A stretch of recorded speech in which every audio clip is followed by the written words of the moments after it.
मित्रों, नमस्कार। 9 और 10 सितंबर को दिल्ली में G20 का शिखर सम्मेलन हो रहा है। इसके लिए सरकार और पुलिस दोनों ने कमर कस रखी है।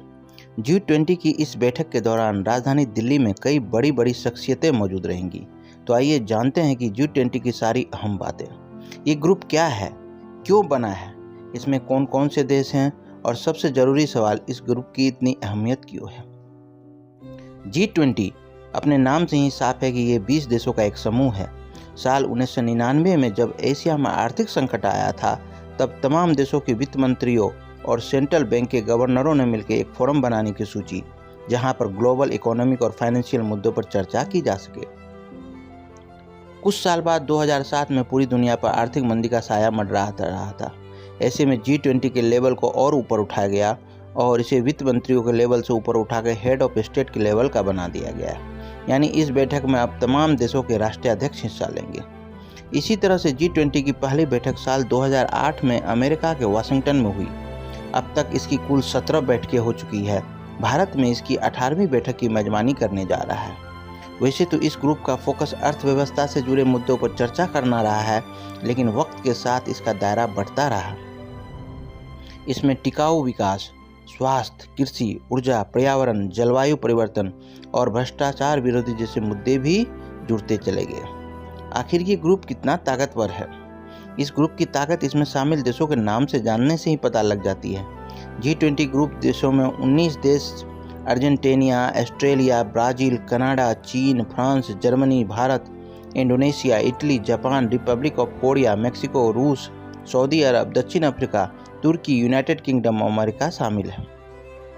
इसके साथ ही इस ग्रुप का 20वां सदस्य ही है यूरोपीय यूनियन, यानी यूरोप के देशों का मजबूत समूह। इसके अलावा हर साल अध्यक्ष देश कुछ देशों के संगठनों को मेहमानों के तौर पर भी आमंत्रित करता है। जैसे इस बार भारत ने बांग्लादेश, मिस्र, Mauritius, Netherlands, Nigeria, Oman, Singapore, Spain और EU को बुलाया।